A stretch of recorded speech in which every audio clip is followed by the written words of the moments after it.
rinna ka unaute chibai ka bu ka cheu voin chu thular ang reng tak mai tu ho turin kan thlang chuaka tunlain kan ram dung le awanga thanai anu le pa te pu ani tam takin har satna soi chua le thei manglo ril rulam har satna han ti do na taksa ngong si kan nun ti shol em chi tu chi aina mang anna she ongoi ngoi na chungcha thir ho vila thai ka ria panic attack te kan tia anxiety attack te kan tia engemo kan ril ruwa a ron lut thut po ani chuang lo kan du wang po hi ani bi lo mang an na le she om na tho i pik ngoi na hi mai tu nia in shina chu chang hi zir ho vila a thain ka ria a thu pui han da dan tur po ka hre chi alowa Isua Christianen panic attack hi ipa chonila Isua Christianen anxiety attack hi ipa chonila Isua Christianen kan mang an hi ima chonang utin voina somna kan siama tu soi ho turin kan chok chuak zui bok ani pathian mishing te asiama ni ti kan ria Genesis bung ni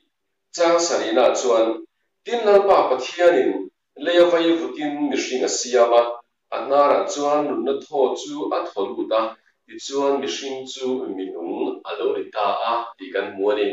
pathianin vai vutin mishing kha arwang an dinta a mishing fu ke utle ke mai te taksa bung sang sang te asiam nuwa anara nunna tho chun tholuta a ti chuan minung tharau nei alorita ani chu chu nga tinga ka soi chu kher kan ti chuan mishing hian mu theilo taksa timayang abung sang kan nei ni ti hi ria ila a tha in ka ria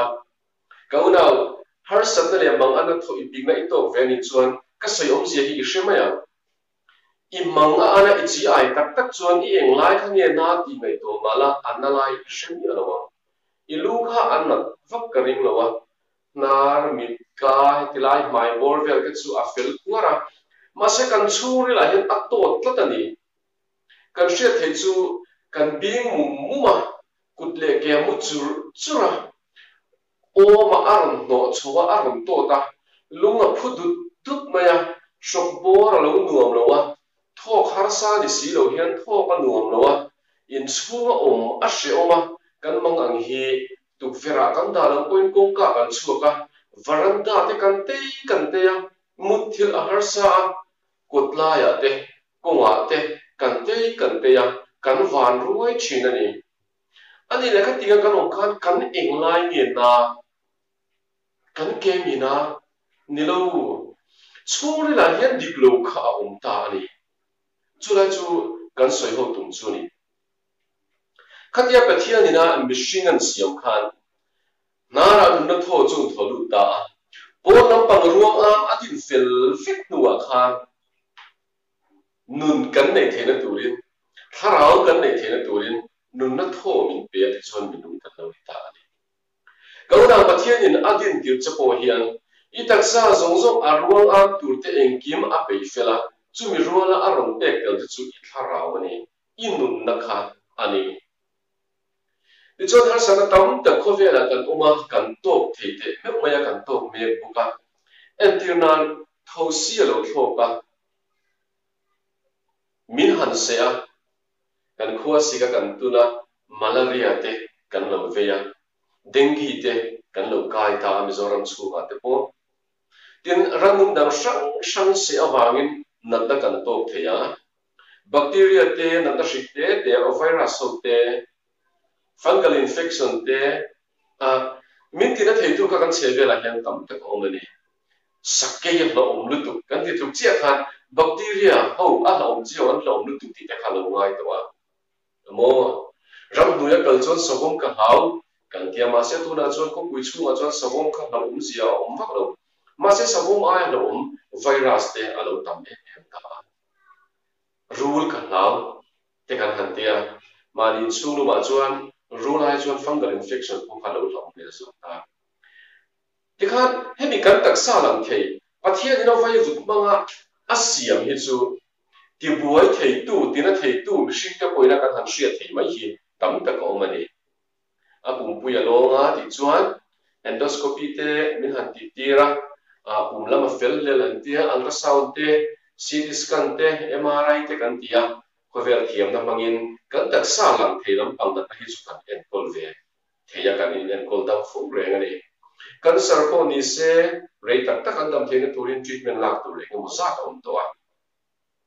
aru atlia kan tiang chi te hia ma tuar tiang chi te pokha ai en kol su su thei ni ma se tot up na than fi ma ngam gol truk truka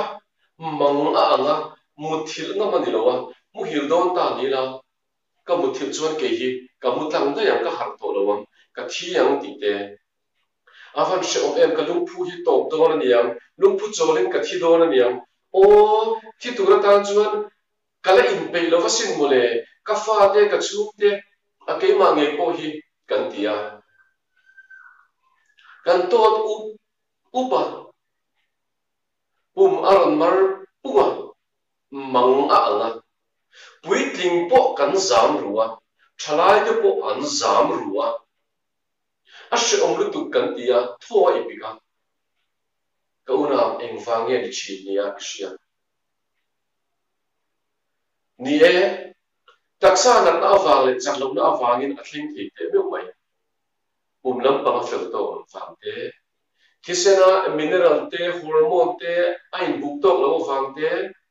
vitamin kan tlak sama wang te poi kha ka chum theyang abi takin meichia tlema lo upanam to deute an thatin hun bi chiar te lo to dot maya an mang te lo ang thina khatian khan sapu pup votle sung sung ang chi te thoi pi ngoi te nei thina ma se chu achan chu kan han soi hang maya kan shemaya that do wanga ni point doctor te kan en ti thei maya kan en kol dam te le maya ni ma se la khovel thiam ma ti dam thi mi lo hi omani hen na ve tu te chuan kan shatla ui ve kan SOS kan in mana ni chin doctor ka pan tam to lu tu ril lama ni khamin tia psychiatrist min pan tir te kan te china ato pa ye kan thu lu le chin kha SOS a kan thu lu le a antidepressant te panic kan nei na tanga min chok tu te anxiety kan nei na tanga ha cho na ha tam na kan mu the na tu kan ril lam pak chok te thadam doi choa ti chuan kan eya min chok lo ma se dam doi na tho aron re a angai te bokina om le a ka unaw enga tinge liang le enga tinge dam doi e tam to te lu nian khan ila dam thi mi alo le ege mo khadik lo om khani sheka ka cancer ania nana ege mo tak ka ve ania ka tb ania ka chuti ania ka khati ania ka tia achia zong so hi kan in bel zu zut zel mai ni kan han en tira alo ni le silo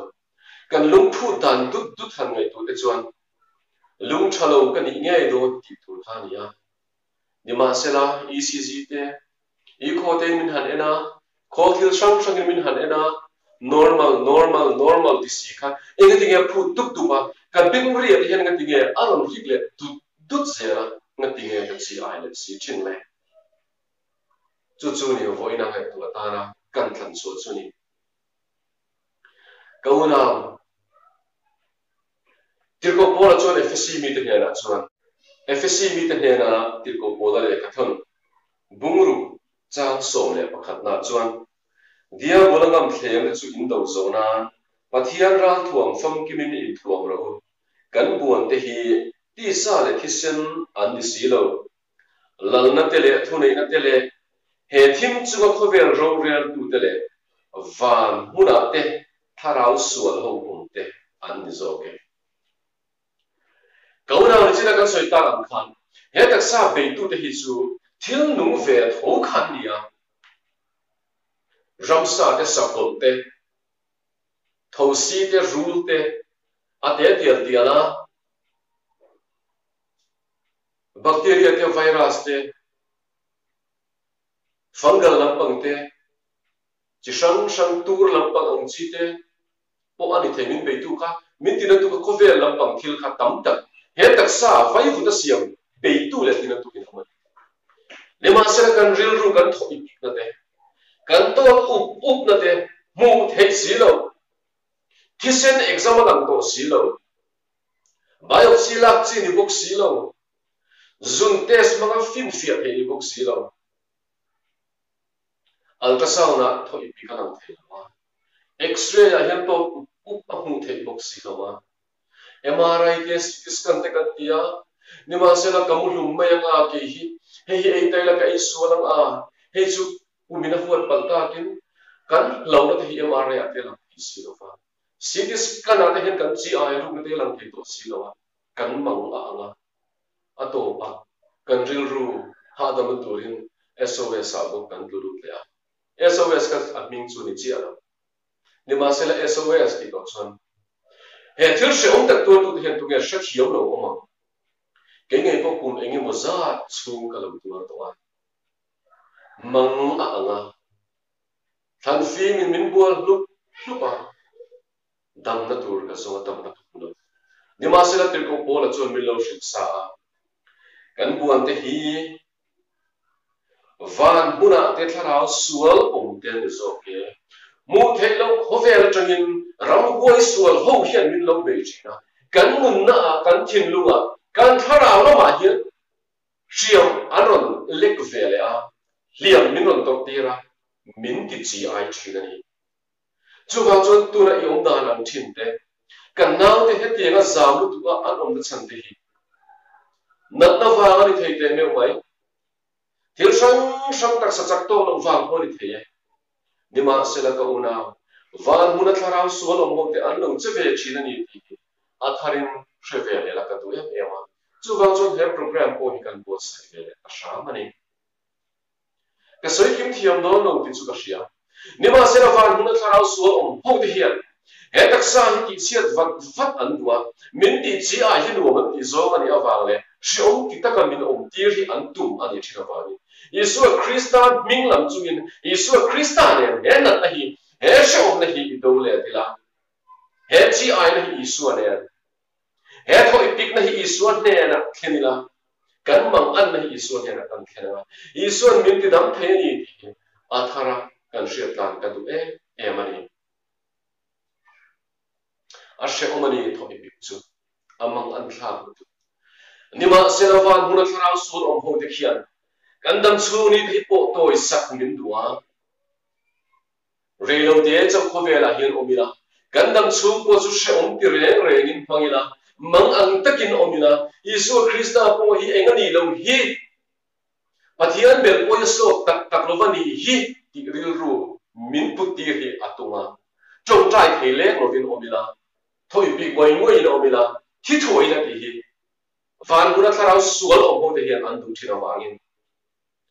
tu ta chang chon van huna tharau sual om te hi kan do le fe thonga kan mang ti ang tu le min ti shom tu te hi an ni ti kan hu chu chuan a be le dan ho kan thiam nge yan ti ka be se ka ring tlat to ani kauna he ti ngai om cha hian thoa lo ipika manga ana kan bin chu ka lu ka phu tu ta than fi min bol lu ba ngai na kan shriat lo cha hian din nge ti ve chin chi ai te ken huli panga tro ma se tun chu ba tang chuan ka una ti hian ke pen te mang an na te tho ipik na te zam na te alo thleng le ani chuan thara so na thawani eta hian thara so lo tel ve ani ti shreng chungin in ti pau khau tlat la ka thi pui do lo vani ka thi pha do ni lo vani ti kha shekar ro shreng ro nang ma kha in shi mol mol la izam na phera khan wai sen na fum kho la kat ne ang ma point kom to thina ka thi ngai lo zam in ong mai la ka thi le don chu lo chu wang chu he chu kat ne don ni ti in iri rui ngai to na siam fel photro dam doi lam chu na kina atu da ni chuan kan na bana dam doi kan dual su ta ni lo ve e ngai lo kan ti ni lo ve nima se la Yesu ne reng tin ne kan be le ta ka kan ne an ti kha kan ngai to ho tu ra ni awami in ne the ni Yesu Krista ne hian hengi palkang the ni ti kha shema sa ta pot la ti chuan kan kan mi thi kan ko mu na nia thil chi sang kan hua thil lim om lam te lim om lok lam te kan che ve la mi kan bul ve la mi te kan na ber ani fa ni mangang le chi ai ko ni chuan mangang le chi ai a hi om ni chuan imi ching la mai mi ching vang ro enga ti mo kan che ve la thil om te hian kan mang ati ang zual china kan tho ati ipik zual china ni ne the ani ti shet nu mai ching la mo chang in atam the ang per boruak hi plut la amuam the ang perin thok la tum ro thopui han la hap la mo chang in boruak hi plut la mo chang in ithok chuak le anga kan mang ana kan chi ai hian kan lung phu alo ranga kan khisenin boruak tha ama mo na lo sa kan tho aram ve zel awangin thok muan kan mo thina ni kan taksa a hamung sang ten boruak tam zok an bu theya kan khisenin boruak tam zok asem chhuat hin turin kan chuak pa boruak tam theang her ka tu amai mo chang in kan thonga hadam theyang pera omri kan tum ve tak khota chumi nuwa chuan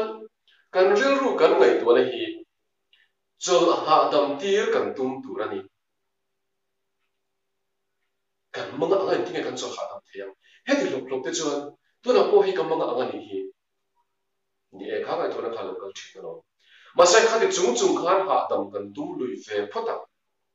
mel ma te lo kala silai min ka vak vakalom po rangan ron cheleka bom ne ran ron thoka lir the chachi ne ran ron thoka min ron chil me boy tla chemai turem ni kan ni don ni lo ve rau dam na puna si pai om te chuan an rau thu om te an la an bel ma te thap pe fe chino no po rangan ron chiam awanga atan chet thal me chon si pai chuan engtin nge ra la domunga engtin nge ne na acham thia kan tho ipik le mang an alo kala kan to ko ta kan se puiru to ring thian engtin nge kan chak chhuat thia engtin nge he thil sheu ta kan kal kal thia chu wang chon a sheu le a han sa chung khan kan ru ti ha dam tir kan tum ve phota engtin nge kan tuma kauna mai be ching la ha dam takin thru la ino pan lai hun emo it le ro lai emo i chat lai hun lai ni emo i dam chung i hun tong to i him lai hun ber khang ai to chwa tum ro i him lai hun nu le pa ta ne ni nom lai nge ni nga khoi lo va choni khuwa hun duam tak maya in leng nge ni a i du zo tak mai i nei nge ni a i pangai tak nen khan dam chung anu pom joy ni turin in sui ni nge ni a idam chunga isu krista la le chandam tu I poma wanga ehim ema hallelujah amen misul kan ni dal pa min ngai dam ro ikebula kalu pune dia thin lung chia limbok sia yong bun khange ni kauna inun chui kirla nuga mi ti hun lai ber khangai tu chot tum tlat photro imai chinga mo cha ngin tho ila anga ilim hun lai ber ingai tu ni e tira chuan rei tak mai tu thi lo lo ang kal zela ni ma sera kan be le zela e him hun lai beri ngai tu anga I the dan I ri ru sor kho manga I sor binganga I ngai tu ave phota chu mi nuwa chuan e thinur lai ber hun ngai tu ale I hun kal to chui ki la eng ti la ya khan nge I thinari moi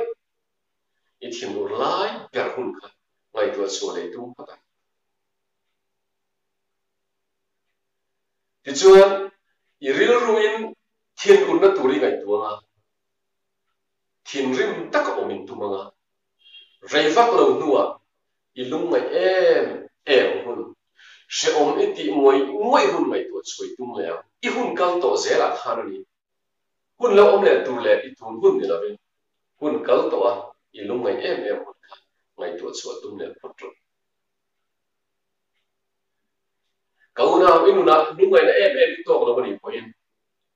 Isu Krista itam tu ara cross le ra khen be ani tikai ko chula Isu em va khan idam thena turin Isu Krista chuan alo tur vek to asin himai turin ya misual ni ya misual kania kachi ai Isu Krista chu athiani cross le ra sheom takin khen be no mani tikai ko chula Hilngai to tu katam ta ko ti chuan mangang le thoi pika ilo uma izam ruwa I thoi pika ni chuan I hlim lai hun ngai tu choi tu manga I thian ur lai ngai tu le tu manga I lung ngai lai ngai tu le tu manga thil pathum kha hlim lungai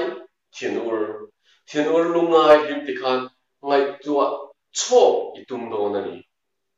ma se sheteng tur chu ato kharna kan hlim lai hun ngai tu ngai tu kan thian ur lai kan ngai tu lai ta kan to thut chuan kan la in se ru cheu ti kha lo chu ga chuan a hlim kan ngai tu le hura to khit tu ra ni ti chuan I ti anga in ne theni ti in hrianga Isu Krista ne in changtang zelanga thara sual be na cheni ti hri chungin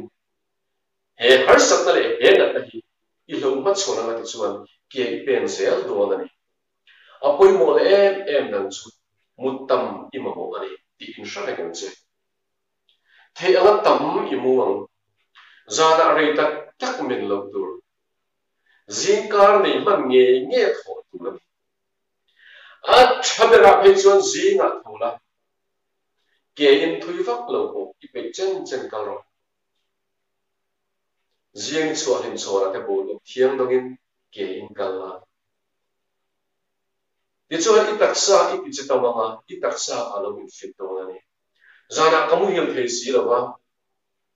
zing tho har sa lo mi ti po ni mai thei ni zana men de tu chon zing tho har sa lo ani ma sena phone in chok reng thowa alarm set la I tho phak deu hleka Xiaomi ti ni pon han ti lu ve phot mai la ti chuan I vakalanga chaw deu chu pon lo ho phot mai ro thui lu tu kal lo la I tak sakin to ka ti chuan ji ngai tho ma na chuan za ngai mu ta chu pa ze la I lo ma tial mai do na ni mutam apoi mo ema exercise lak te poi mo in soi te poi mo kan taksa po kan ti se na nga kan riru po exer kan pe yang kan du huna kan hlim hun kan ngai tu chua the ya kan du huna kan thim rim lai hun te kan ngai tu chua the ya kan du huna kan lum ngai kan ngai tu me lai kan ti to chat the ni chuan eng ang bo ro point min ton den dot ma se la chiat na lam thu ni amo thap na lam thu ni amo machine ta po in ril ru mi chak kan lo ni thei to na ni chu ril ru soi da pa khat ani Isu Krista ne zel kan tia chu te kha tiang chu ni sin tin thu thin thong tak po in ron den dot ma che se la I du huna I hlim the ya I du huna I luk ngai the ya I du huna I thina ur the ya I du huna chung ang zong chu I ti to mak the ni chuan ril ru men tak kha I nei tlat to mai do na attack alo kal le a I chi ai le a I manga ang le ni po in nang ma fan thui tak kha it ne zel do na ril ru afitala taksa afit bokang cho cái ấy phải là cái rất là tràn luôn thì mấy là viên ấy hun bị địch tất cả ấy tu cha à tuy cần tí giàu nhiều ắt cha balance diet cần tí ăn chia ấy tu rin bụng to mà khác ấy cần tu mấy tu ra nè xung lại bài cũng cần này làว่าภาษาchút tiền các tiền nằm đời mà này cái xe làmตัวchút mấy cha chút tiền cái ấy thế rồi cái u nào các tiền ăn zong khác thế rồi thì là ông tiêu chú chụp mẹ lấy cái bazar chỉ là những chuyện công việc sắm được bạc chu color sang lấy tu rồi khai lắm bằng ý lấy in sinh rất là ngon lấy đâu à rong đằng apart được sinh đàng được var được sen đàng được thì khan thì là akal lara kim mi chuan in ei tur hin tu to khe lo ni tla a ol sam lu tu kan ti dan pa ngai kha ni a chu me tel lo vin tu mai cho kan ei thei tak tak chu lo chu wang chuan lo ling lo a hun bi dik taka i ei tam mo i ei tle mo cho lo ei tram tram zel la choi puar lai tui in lo sha lo tu mo la chun lo ma tui lo in pe la voi khata in cheu cheu lo vin klem te in i lo in nga in lam i lo sin thu nga i chuan taksa lo chak tham ko nga ril ru lam pa lo fi ko nga lalpa he har sat pai ne tur min tran ku yang che o ti ni su krista ne na kan khen zui zel nga dam na i chang zel mai do chu ti ani no wa ti sa lam pa tama har sat na ril ru lam pa ron lut ani po in doctor thiam kan nga alom dam doi ne te kan in en kol zel chu thil pakhat kan bel le lok te am mi tam takin pathian mi man trong trai tam ti te kan pan thina acha pathian mi te kan pan thin tu rani ni ma se la ka una fiu phur nga ye ben chu dam doi an cho che ni chuan ei su leidu su ti lo top lo lo ro chan chin tha marka sia bung so paru chang so pasarina chuan hian kan mu ni tin heng chin sera hian ring tu te chu azui zela kan mingin ram boi te an chu kala chung thar te nan chunga rule te putin an la anga thina tu reng ko in ma sela engma an tilo wanga dam lo te chunga an ta tanga an dam zela tia an chung trai che ni chuan an rom lutu pathian ne na dam nan til sak che ni chuan an rom lutu a hluani dam doi atel ani ro chuan doctor te ne nge in tla mi la kan taksa dan ein fit to kem a chak to kem hi eila chiat pha ngem ti ngai tua zir chian an ruwa cha dam doi chu ni thei sham sila Yesu Krista ne na in ki mo mani ti kha hrecungin Yesu Krista lo ring tlak chelan che chu chu ka cha mo mo che ani leile avara thu ne na zong zong le chu Yesu ania imang an na le i tho pik na kha ke ma ang bok hian a pai thak sak fek he che ni ti kha athari in shiala ka du em emani ke pe chu kamang an na hian in bol ne tu ba ka chi ai na sal tu ba thani thum lek chungin ka sam te hi atuak tuar mana helam panga te po hena var tuara ka tu kuma te ka chan bo ra te hian ka thoi pik lu tu le kamang ang tu khi ka sam hi avar pok pok the nima sela Yesu Krista ne na damna omani ti ka shia Yesu Krista na ko ne ben chan ti ra wangin voin theng hian ti hian nang ma fu na tur thu ngai po soi thein kan na min pot sei zerani Yesu Krista chu takinom ro se kauna na po Yesu Krista na pangai cha ati dam du cha ati dam thei bok che ni ti shiala question takin he har sa hi Yesu Krista ne ngai lo ma sam te zel do ne lalpan tam takin ma so mi no quiz zel se